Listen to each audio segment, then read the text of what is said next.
Hey there. Need your monthly statement for record keeping or a year-end summary for taxes? Getting your Schwab account statements online is instant and secure. Welcome back to Guide with Samuel. Here's the simple way to find them. Log into your Schwab account and go to Accounts Statements. You'll see a list of all available statements, organized by account and date. You can view them as PDFs online or download and print them.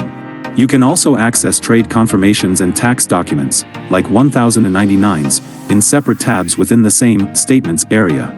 My crucial pro tip? Set all documents to e-delivery.